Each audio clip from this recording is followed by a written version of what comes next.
Poor girl missed interview. After helping a woman in a wheelchair, then the truth left everyone speechless. In the heart of a bustling city, a kind-hearted but struggling young girl named Elegance paused her rush to a crucial job interview when she saw an elderly woman trapped in her wheelchair on a cracked sidewalk. Little did she know, this simple act of compassion was about to flip her world upside down in ways no one could predict. Before we begin the beautiful story, please subscribe, it's free, and it makes my day 100% better. Also like and comment where you're watching from. I would be glad to know this story goes as far as Canada, all of the United States of America, Australia, Africa, and even the United Kingdom. So let me know where you're watching from on comment section. I pray may the good God Almighty bless and preserve you all and your family. Amen. Let's begin. The autumn sun cast long shadows across the polished marble plaza of the Grandview Corporate Center, painting everything in shades of amber and gold. It was the kind of evening that made you believe in second chances, in new beginnings, in the possibility that life could surprise you when you least expected it. But for 23-year-old Elegance Martinez, it was just another day of survival in a city that had shown her little mercy. She stood at the edge of the plaza, her worn canvas backpack digging into her shoulders, watching the parade of corporate warriors streaming out of the glass towers. They moved with purpose, with confidence, their designer shoes clicking against the stone, their smartphones pressed to their ears as they negotiated deals and planned dinners at restaurants where a single appetizer cost more than Elegance made in a week. Elegance didn't belong here. She knew it. They knew it. Her faded jeans, second-hand sneakers, and thin blue shirt marked her as clearly as if she wore a sign. But she had an interview, her fifth this month, at a small startup on the third floor of the building behind her, and she'd allowed herself to arrive early, to sit on one of the benches and pretend, just for a moment, that she was one of them. That she had somewhere to go, someone waiting for her, a life that extended beyond the tiny studio apartment she shared with two other girls and the mounting stack of rejection letters that seemed to follow her everywhere. She checked her phone. 4:47 p.m. The interview was at 5 o'clock. 13 minutes to compose herself, to transform the exhausted girl who'd taken 3 buses to get here into someone confident, capable, worthy of a chance. That's when she saw the woman. She was older, perhaps in her early 70s, with elegantly styled silver hair that caught the dying light. She wore a tailored beige suit that spoke of understated wealth, and she sat in a wheelchair at the top of a slight incline, about 30 feet away. The woman was struggling with something, a leather folder that had slipped from her lap and lay just out of reach on the ground. Elegance watched as person after person walked past the woman. A man in a 3-piece suit glanced down at the folder, then at his watch, and kept walking. A woman in designer heels actually stepped over it, too absorbed in her phone call to notice the elderly woman's outstretched hand. A young couple in matching business casual outfits laughed at some private joke, their eyes sliding past the wheelchair as if it were invisible. Something twisted in Elegance's chest, a familiar ache that she'd carried for as long as she could remember. She knew what it felt like to be invisible, to need help and have the world look right through you. Without thinking, without calculating the minutes ticking away toward her interview, she stood and walked toward the woman. "Excuse me," Elegance said, her voice soft but clear. "I think you dropped this." She knelt down, mindful of her threadbare jeans, and picked up the leather folder. It was heavy, expensive, with gold initials embossed on the corner, AD. As she handed it to the woman, their eyes met, and Elegance was struck by the intelligence and warmth she saw there. "Oh, thank you, dear," the woman said, her voice cultured and kind. These things always seem to develop minds of their own. She clutched the folder to her chest, then looked more closely at Elegance. "That's very kind of you. Most people these days." She trailed off, but her meaning was clear. "It's nothing," Elegance said, though she was already glancing at her phone. 4:51 p.m. "Are you okay? Do you need help getting somewhere?" The woman's smile deepened, carving lines of character into her refined features. "Actually, I'm supposed to meet someone, but I seem to be a bit early. My driver dropped me off, but the person I'm meeting is running late." She gestured vaguely toward the building behind them. "I was trying to review some documents while I waited, and gravity decided to intervene.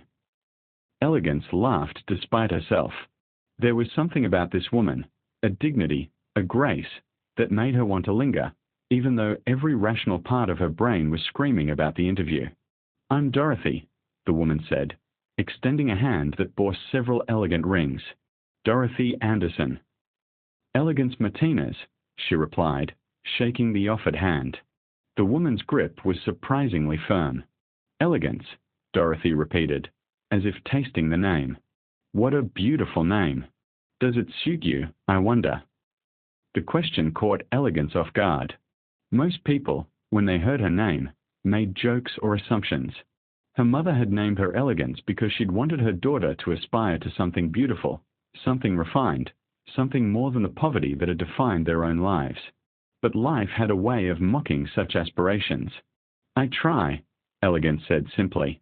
Dorothy studied her for a moment, and Elegance had the uncomfortable sensation of being seen, truly seen, in a way that made her want to both run and stay. "You have kind eyes," Dorothy said finally. "That's rarer than you might think. Especially here." She gestured at the plaza, at the river of indifferent humanity flowing around them. Everyone's so busy rushing to their next thing that they forget to see what's right in front of them. Elegance felt her phone buzz in her pocket. 4:55 p.m. 5 minutes. "I'm sorry," she said reluctantly, "but I have an interview in a few minutes. Are you sure you're okay? I could wait with you until your meeting." "No, no," Dorothy interrupted, waving her hand. "You go. Don't let an old woman make you late for something important." But as Elegance turned to leave, Dorothy called after her, "Elegance, good luck. And remember, true elegance isn't about perfection. It's about grace under pressure." The words followed Elegance as she hurried into the building, her heart pounding not just from the rush but from something else, something she couldn't quite name. She stepped into the interview. The startup was called Innovate Tech Solutions, and their office was exactly what Elegance had expected: exposed brick walls, mismatched furniture that was supposed to look intentionally quirky, and a handful of 20-somethings who all seemed to have graduated from the same Ivy League schools. The receptionist, a girl about Elegance's age with perfect hair and a perfect smile, directed her to a conference room where two people waited. Marcus Webb was the founder and CEO, a 32-year-old tech wunderkind whose photo Elegance had seen in several business magazines. His co-founder and COO, Jennifer Hartley, sat beside him, scrolling through her tablet with the bored expression of someone who'd rather be anywhere else. "Elegance Martinez," Marcus said, glancing at his own tablet. "Have a seat."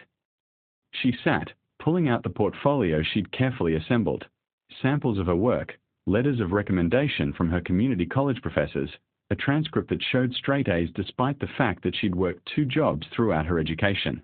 The interview lasted exactly 12 minutes. "So," Marcus said, barely glancing at her materials, "it says here you don't have experience with our specific project management software." "No," Elegance admitted, "but I'm a very fast learner, and I have experience with similar." "We really need someone who can hit the ground running," Jennifer interrupted, not looking up from her tablet. "I understand," Elegance pressed on, "but if you look at my previous work, you'll see that I consistently exceed expectations. At my last position." "At a call center," Marcus said, his tone making it clear what he thought of that experience. "Look, Elegance, can I call you Ellie?" "I prefer Elegance." "Right. The thing is, we are looking for someone with a more relevant background. Someone who understands the culture of innovation, who's been immersed in the startup ecosystem." He leaned back in his chair, his body language already signaling dismissal. "You seem like a hard worker, but I'm not sure you're the right fit for what we are building here." Elegance felt the familiar sting of rejection, but she'd learned long ago not to let it show. "I appreciate your time," she said, gathering her materials with as much dignity as she could muster. As she stood to leave, Jennifer finally looked up. "You know," she said, her voice carrying a false note of sympathy, "there are plenty of administrative positions that might be better suited to your background. Have you considered expanding your search?" The implication was clear. Know your place. Elegance left the office with her head high, but by the time she reached the elevator, her hands were shaking. She'd been so sure about this one. The job description had matched her skills perfectly. She prepared for days, practicing her answers, researching the company until she could recite their mission statement in her sleep. But it didn't matter. It never mattered. The elevator doors opened, and Elegance stepped inside, letting the tears she'd been holding back finally fall. She was so tired of trying, tired of being dismissed, tired of watching opportunities slip through her fingers because she didn't have the right background, the right connections, the right anything. She didn't notice the man who'd entered the elevator behind her until he spoke. Tough interview. Elegance quickly wiped her eyes and turned. He was in his late 30s, dressed in an expensive charcoal suit, with dark hair just beginning to grey at the temples. There was something familiar about him, but she couldn't place it. Is it that obvious? She asked, trying to smile. I've been there, he said kindly. Well, not recently, but I remember what it's like. The uncertainty. The feeling that no matter how hard you try, the door keeps closing. Elegance nodded, not trusting herself to speak. For what it's worth, he continued as the elevator descended, the fact that you're still trying says a lot about your character. A lot of people would have given up by now. Maybe they'd be smarter than me, Elegance said bitterly. The elevator reached the ground floor, and the man stepped out, then turned back. Or maybe you have something they don't. Persistence. Resilience. The ability to get back up. He smiled. Don't let one bad interview define you. He walked away before Elegance could respond, disappearing into the crowd streaming through the lobby. Elegance emerged from the building into the early evening air, the sky now painted in deeper shades of purple and orange. The plaza had emptied somewhat, though there were still plenty of people making their way home. She'd missed the 5:15 bus, which meant she'd have to wait 40 minutes for the next one. Another hour of her life wasted. She was heading toward the bus stop when she heard raised voices. Absolutely unacceptable. Do you have any idea who I am? Elegance turned toward the commotion. A crowd had gathered near where she'd seen Dorothy earlier, and with a sinking feeling, she recognized the silver-haired woman in the wheelchair at the center of the disturbance. Dorothy was facing a security guard, a young man who looked barely out of his teens, his face flushed with a mixture of embarrassment and defiance. Standing beside him was another man in a security supervisor's uniform, older and harder, his arms crossed over his chest. The supervisor was saying, his voice carrying across the plaza. We've had complaints that you've been soliciting people for money. That's not allowed on this property. Soliciting. Dorothy's voice shook with indignation. I've been sitting here waiting for a meeting. I've done nothing of the sort. That's not what witnesses have reported, the supervisor said. We've had several complaints from tenants and visitors that you've been approaching people, making them uncomfortable. That's absurd. Dorothy interrupted. I haven't approached anyone. People have walked past me, yes, but... I'm going to have to ask you to leave the premises, the supervisor said, his tone brooking no argument. If you refuse, I'll have no choice but to call the police. Elegance felt anger surge through her, hot and immediate. Without thinking, she pushed through the crowd. Wait, she called out. This is wrong. This woman hasn't done anything. The supervisor turned to her, his expression hardening. And you are? I'm someone who was actually here earlier, Elegance said, moving to stand beside Dorothy's wheelchair. I saw what happened. This woman dropped something, and I helped her pick it up. That's all. She hasn't been bothering anyone. With all due respect, miss, this doesn't concern you, the supervisor said. It concerns anyone with basic human decency, Elegance shot back. You're harassing her for no reason except that she's sitting here in a wheelchair. How is that not discrimination? A murmur ran through the crowd. Some people were nodding. Others looked uncomfortable. A few had their phones out, recording. The younger security guard looked uncertain now. Maybe we should just... We are doing our job, the supervisor cut him off. Multiple complaints mean we have to investigate. He turned back to Dorothy. For the last time, I'm asking you to leave. My driver isn't here yet, Dorothy said, her voice tight with controlled anger. And I'm waiting for an important meeting. I have every right to be here. This is private property. Actually, a new voice interrupted. She's here at my invitation. Everyone turned. Striding across the plaza was the man from the elevator, the one who'd spoken kindly to Elegance. But now he looked different, authoritative, commanding, like someone used to being obeyed. The supervisor's face went pale. Mr. Davis. I didn't realize. Clearly, the man said coldly. He moved to Dorothy's side, placing a protective hand on her shoulder. Mrs. Anderson is here for a meeting with me. A meeting that I'm now questioning the wisdom of, given how my security team treats invited guests. Sir, we received complaints. From whom? Mr. Davis demanded. I want names. I want to know exactly who felt threatened by a 72-year-old woman sitting in a wheelchair waiting for an appointment. The supervisor floundered. Well, I'd have to check the... You'd have to check because there were no complaints, were there? Mr. Davis said, his voice cutting. Or if there were, they came from someone whose prejudices matter more to you than basic human dignity. He turned to Dorothy. I'm so sorry, Mrs. Anderson. This is inexcusable. Dorothy patted his hand. It's not your fault, Martin. She looked at the security supervisor. Though I appreciate the young lady who came to my defense, she showed more courage and character than I've seen in a long time. Only then did Mr. Davis, Martin, look at Elegance. Recognition flashed across his face. You were in the elevator.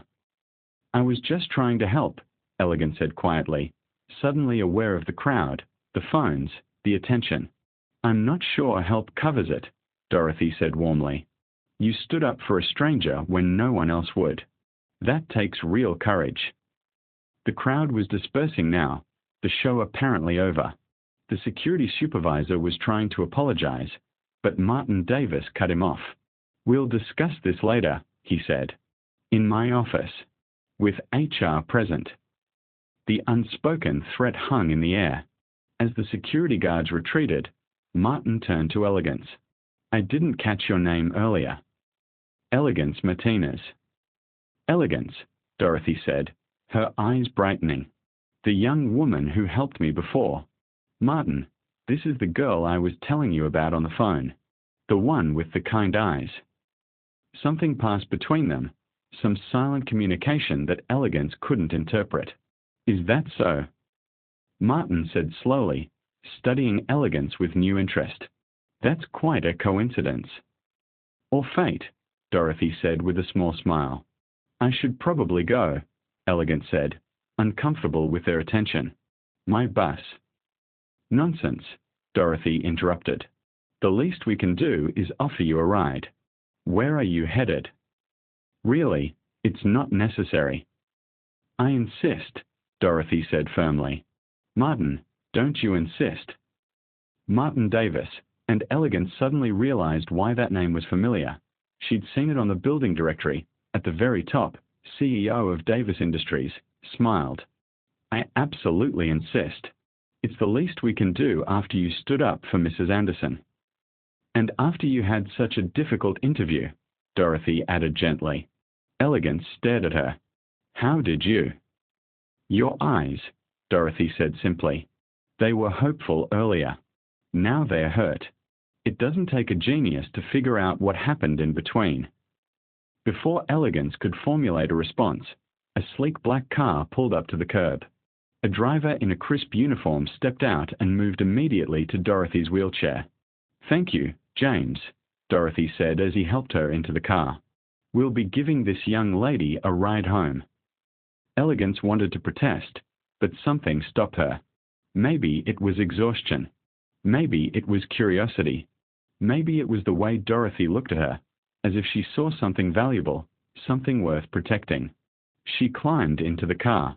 The interior of the car was like nothing Elegance had ever experienced. Soft leather seats, climate control that adjusted automatically, a sound system that probably cost more than her entire year's rent. Martin sat across from her, while Dorothy settled in beside him, both of them looking perfectly at home in this mobile palace. "So," Dorothy said as the car pulled smoothly into traffic, "tell me about this interview." "Mrs. Anderson," Elegance began. "Dorothy, please." "Dorothy, I don't want to take up your time." "My dear girl," Dorothy interrupted gently, "I'm 72 years old and worth more money than I could spend in 3 lifetimes. I have all the time in the world. And right now, I'm choosing to spend it talking to someone who showed me kindness when she didn't have to. So please, tell me." There was something about Dorothy's manner, warm but firm, gentle but unyielding, that made it impossible to refuse. Elegance found herself talking about the interview, about Marcus Webb and Jennifer Hartley, about the dismissive way they treated her credentials, the thinly veiled classism in their responses. "Innovate Tech Solutions," Martin said thoughtfully. "They rent space in one of my buildings." "It doesn't matter," Elegance said quickly. "I'm not trying to get them in trouble or—" "I'm not concerned about getting them in trouble," Martin said. "I'm concerned about their judgment.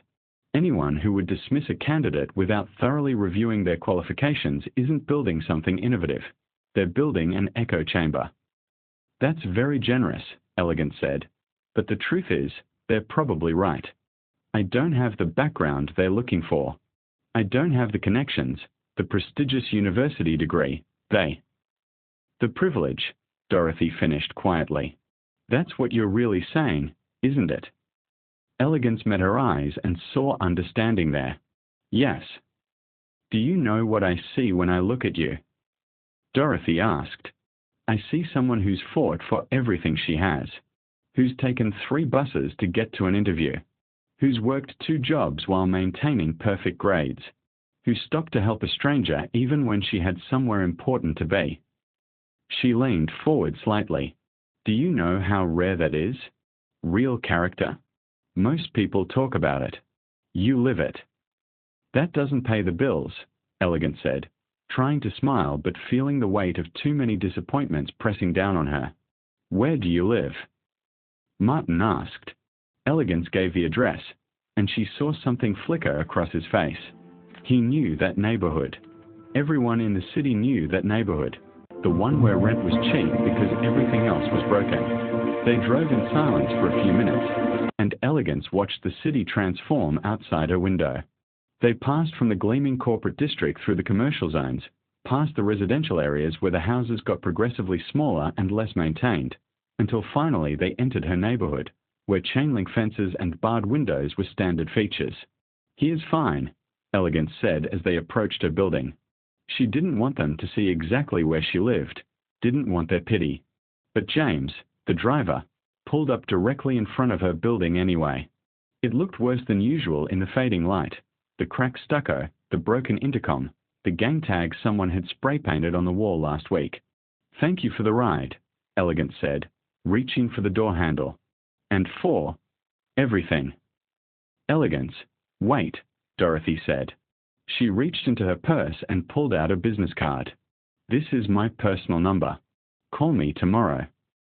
"I don't understand."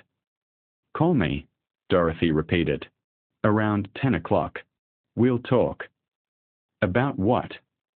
Dorothy smiled mysteriously. "About what happens next." Elegance took the card, too confused to argue. She climbed out of the car and watched as it pulled away, feeling as if she'd just woken from a strange dream. That night, in her cramped bedroom, really just a corner of the studio apartment partitioned by a curtain, Elegance couldn't sleep. She kept turning Dorothy's business card over in her hands, studying the embossed lettering, Dorothy Anderson, with just a phone number, no title or company affiliation. Her roommate, Sophia, poked her head through the curtain. "You okay? You've been staring at that card for like an hour."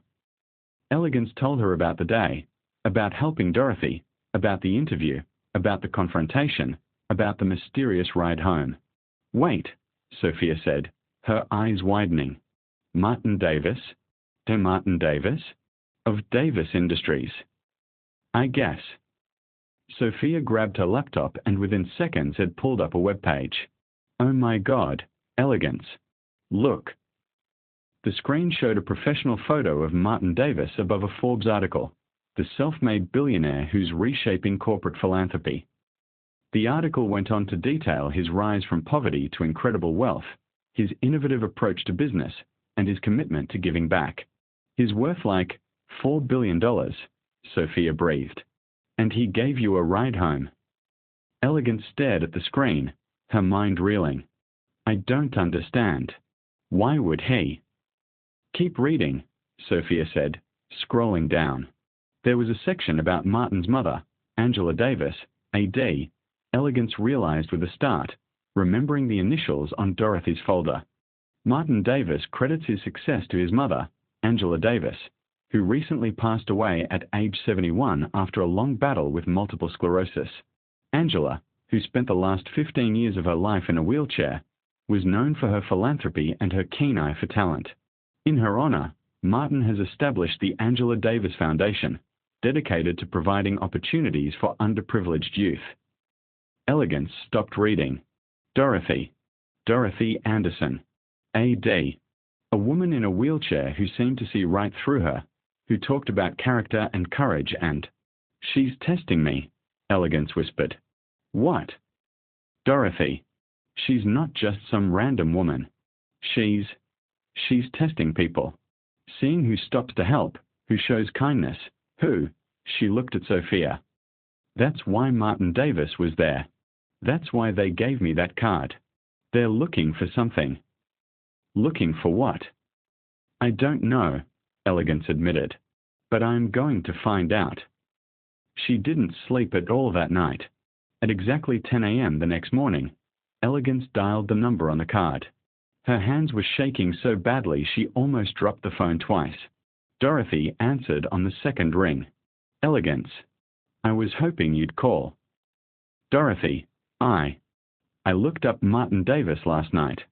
I saw the article about his mother, about the Angela Davis Foundation. There was a pause, then Dorothy's warm laugh. Clever girl. I wondered if you'd make the connection. So you were testing me? Seeing if I'd help you? Not exactly, Dorothy said. Let me explain. Can you come to an address I'm going to give you? Say, around 2 p.m. today. I have work, Elegance started, then stopped. She'd been fired from her call center job 2 weeks ago for being late too many times. She hadn't told her roommates yet. You don't, though, do you? Dorothy said gently. I had someone make a few calls. Elegance, I know more about you than you might be comfortable with. I know about your mother passing when you were 16. I know about you putting yourself through community college. I know about the jobs you've worked, the scholarships you've earned, the bills you're struggling to pay. And I know that yesterday, you were late to your interview because you stopped to help me, and that probably contributed to how badly it went. Elegance felt tears prick her eyes. Why? Why do you care? Because 16 years ago, Dorothy said, her voice thick with emotion, I was Angela Davis. I was Martin's mother, and I was sitting in a wheelchair outside a hospital, struggling to manage my purse after a treatment session, and a young woman, not much older than you are now, stopped to help me. She was clearly rushing somewhere, clearly had her own problems, but she stopped. We talked for maybe 5 minutes, and in those 5 minutes, I saw something in her that stayed with me. What happened to her? I tried to find her, Dorothy said. I wanted to thank her properly, to help her if I could. But I never got her name, and in those days before everyone had smartphones, she disappeared into the city. I always regretted that, always wondered what became of her. She paused. When Angela asked me, I'm her sister, by the way, Martin's aunt, when she asked me to help carry on her work, I knew what I wanted to do. I wanted to find the kind of people Angela would have helped. People with character, with courage, people who help strangers in wheelchairs even when it costs them something. Elegance's throat was tight. So you go out every day. Not every day, but regularly. I sit in that plaza, in other places around the city, and I watch. Do you know how many people walk past someone in need every single day? Elegance? Hundreds. Thousands. Most people are so absorbed in their own lives, their own problems, that they don't see anyone else. But I'm not special, Elegance protested. Anyone would have. No, Dorothy interrupted firmly. They wouldn't. You saw that yourself. Person after person walked past me. And then, when that security guard was harassing me, a whole crowd gathered to watch, but only you stepped forward. Only you risked making yourself a target to defend someone you barely knew. What do you want from me? Elegance asked, confused and overwhelmed. I want you to come to the address I'm going to give you, Dorothy said. 2 p.m. Will you do that? Elegance looked around her cramped room, at the rejection letters stacked on her makeshift desk, at the reality of her life. What did she have to lose? Yes, she said.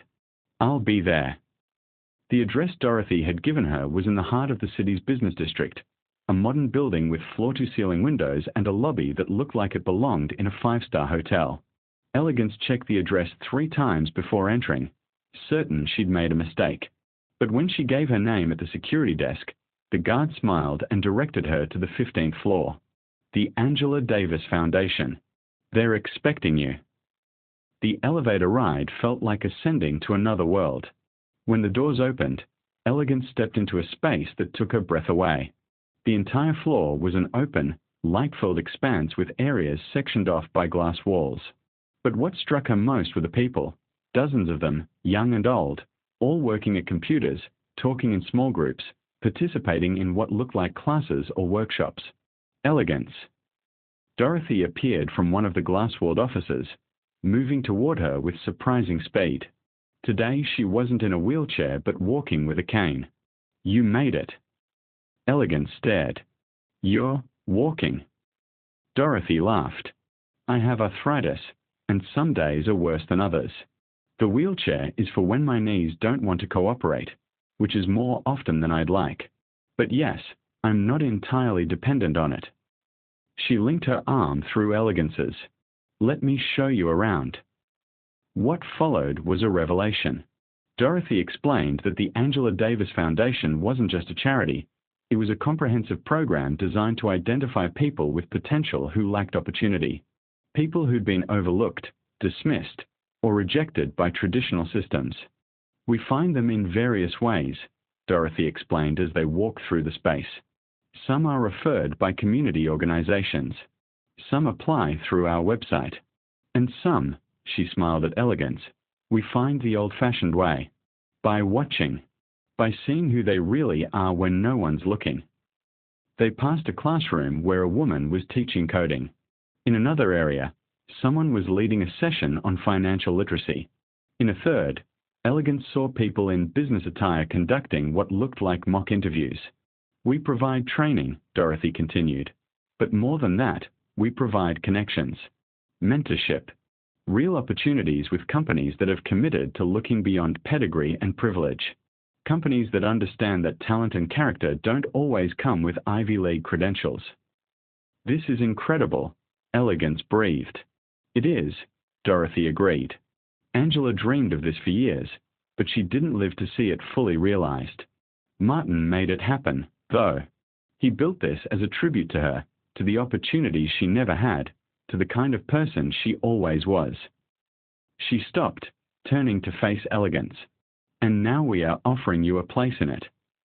What? We want you to join the foundation, Dorothy said. Not as a student, though you can take advantage of any of our programs you'd like, but as an associate. You'd work with me and with others to identify candidates, to interview them, to help design and implement programs. You'd be helping to create opportunities for people just like you. Elegance felt dizzy. I don't understand. Why me? I don't have experience in. You have the most important experience, Dorothy interrupted. You know what it's like to be dismissed, overlooked, rejected. You know what it's like to fight for every opportunity. And more importantly, you have character. You have the ability to see people, really see them, which is rarer than you think. She squeezed Elegance's arm. The interview yesterday. That was real, wasn't it? The disappointment? The frustration? Yes. Good. Remember that. Remember how it felt. Because every person who comes through these doors has felt exactly the same way. And they need someone who understands that, who can look them in the eye and say, I know. I've been there. And it gets better. What's the salary? Elegance asked, then immediately felt embarrassed. But Dorothy just smiled. Enough to move into your own place. Enough to pay off your student loans. Enough to live comfortably while doing work that matters. She named a figure that made Elegance's head spin. It was more than she'd ever imagined making, more than seemed possible. When would I start? Elegance heard herself ask, How about Monday? Dorothy suggested. That gives you a few days to adjust to the idea, to move if you want to celebrate. Elegance felt tears streaming down her face. I don't know what to say. Say yes, Dorothy said simply. Yes, Elegance whispered. Then, louder. Yes. Yes, absolutely yes. Dorothy pulled her into a hug, and Elegance felt something break loose in her chest. All the years of struggling, of being dismissed, of wondering if she'd ever get a real chance. It was like being reborn. The next few days passed in a blur. Elegance gave notice to her roommates, who were thrilled for her but skeptical that it was real, found a small but clean one-bedroom apartment in a safe neighborhood, and spent a weekend moving her meager possessions into a space that felt like a palace compared to what she'd had. On Monday morning, she arrived at the foundation at 8:30 a.m., 30 minutes early, wearing her best outfit, a skirt and blouse she'd bought at a thrift store but had dry cleaned specially for the occasion. Dorothy met her in the lobby. Ready for your first day? I think so. Good. Because I'm throwing you straight into the deep end. She led Elegance to a conference room where 3 other people waited. A man in his 50s with kind eyes, a woman in her 30s with bright purple hair, and Martin Davis himself. Elegance, meet your team, Dorothy said. This is Robert Chen. He manages our training programs. Keisha Thompson, who runs our placement division. And of course, you've met Martin. Welcome to the foundation, Martin said, shaking her hand. Dorothy's told me a lot about you. She has a way of seeing people, Robert added with a warm smile. When she says someone has potential, we listen. They spent the morning going over the foundation's various programs, and Elegance was amazed by the scope of what they'd built. There were partnerships with major corporations who'd committed to interview foundation candidates. There were training programs in everything from technology to healthcare to skilled trades. There were financial assistance programs, mental health resources, childcare support for parents trying to re-enter the workforce. The key, Keisha explained, is that we don't just train people and send them out. We create ecosystems of support. Because people from difficult backgrounds often face obstacles that others don't even think about. Childcare, transportation, healthcare. We try to address all of it. 6 months after joining the foundation, Elegance was asked to speak at their annual gala, a fundraising event that brought together donors, corporate partners, and foundation graduates. She stood at the podium in a borrowed dress, looking out at a ballroom full of people in designer gowns and expensive suits. A year ago, she would have felt like an imposter. Now she felt like she belonged. A year ago, she began, her voice steady. I was rejected after a job interview because I didn't have the right background. I was invisible to people who walked past me every day. I was struggling to survive in a system that seemed designed to keep me down. She paused, finding Dorothy's face in the crowd. But then I met a woman in a wheelchair who taught me something important. Character isn't about where you come from or what's on your resume. It's about what you do when no one's watching. It's about whether you stop to help a stranger. It's about whether you stand up when everyone else looks away. The room was completely silent. This foundation was built on that principle. We find people with character, with potential, with determination, and we give them what they've always deserved, a real chance. Not charity, not pity, Just opportunity. She smiled. And then we watched them soar. The applause was thunderous. Later that night, after the gala ended, Dorothy pulled Elegance aside. "There's something I need to tell you," she said. "Something I should have mentioned earlier, but I wanted you to find your footing first." "What is it?" "Angela, Martin's mother, my sister, the young woman who helped her all those years ago." Dorothy's eyes were shining. "We found her. Or rather, we found her daughter." Elegance felt the world tilt. "What?" "Your mother, Elena Martinez, helped my sister in 1999, outside City General Hospital. Angela never forgot her kindness. When Angela was dying, she asked me to find Elena, to thank her, to help her if we could." Dorothy's voice broke. "But by the time we found her, she'd passed away. You were 19, working 2 jobs, trying to finish school." Tears streamed down Elegance's face. "My mother? My mother helped your sister." "She did. And her daughter inherited her kindness, her courage, her grace." Dorothy took Elegance's hands. "When I saw you in that plaza, I didn't know who you were. But after you helped me, after I learned your name, I had someone do research. When I discovered you were Elena's daughter." She smiled through her own tears. "It felt like a circle completing itself, like Angela guiding us to you. So this whole time, you've been earning your place here through your own merit," Dorothy said firmly. "Your mother's kindness opened a door, but you walked through it yourself. Everything you've accomplished, everyone you've helped, that's all you."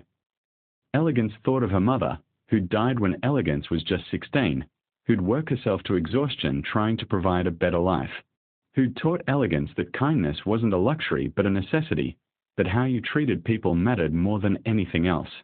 "She'd be so proud of you," Dorothy whispered. 5 years later, Elegance stood in the same plaza where she'd first met Dorothy. But now she was there by choice, sitting quietly on a bench, watching people stream past. She'd been promoted to director of outreach at the foundation. Under her leadership, they'd expanded to 5 cities, helped thousands of people find meaningful employment, and changed countless lives. Jennifer Hartley, whom Elegance had helped 5 years ago, now ran their corporate partnership program. But once a month, Elegance still came to this plaza. She'd sit on a bench, sometimes with her laptop, sometimes with a book, and she'd watch. She was watching the day a young man stopped to help an elderly woman who'd drop her packages. She was watching when a teenager gave up a seat on a nearby bench for someone who looked tired. She was watching when a business executive paused mid-phone call to give directions to someone who looked lost. These were the moments that mattered. These were the people who deserved chances. Dorothy had retired the previous year, finally allowing herself to rest. But her legacy lived on in every person the foundation helped, in every life transformed by an unexpected opportunity. Elegance's phone buzzed with a text from Martin. "Found another one.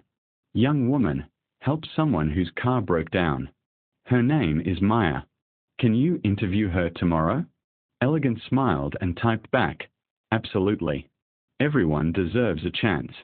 She looked up at the glass towers around her, at the people rushing past, at the city that had once seemed so cold and indifferent. It was still a hard place, still an unfair place. But it was also a place where kindness mattered, where character counted, where one act of compassion could change everything. Her mother had known that. Dorothy had known that.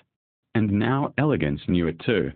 The girl who'd been rejected for helping someone in a wheelchair had become the woman who made sure no act of kindness went unrewarded. And in doing so, she discovered something profound. When you give people a chance, they don't just change their own lives. They change the world. Lesson to learn. Sometimes the smallest acts of kindness echo the loudest. Sometimes helping a stranger changes not just their life, but yours. And sometimes, when the world seems designed to keep you down, all it takes is one person who truly sees you to lift you up, and then you spend the rest of your life doing the same for others. Thanks for taking your precious time watching. Please, before you leave, don't forget to subscribe, like, and comment where you are watching from.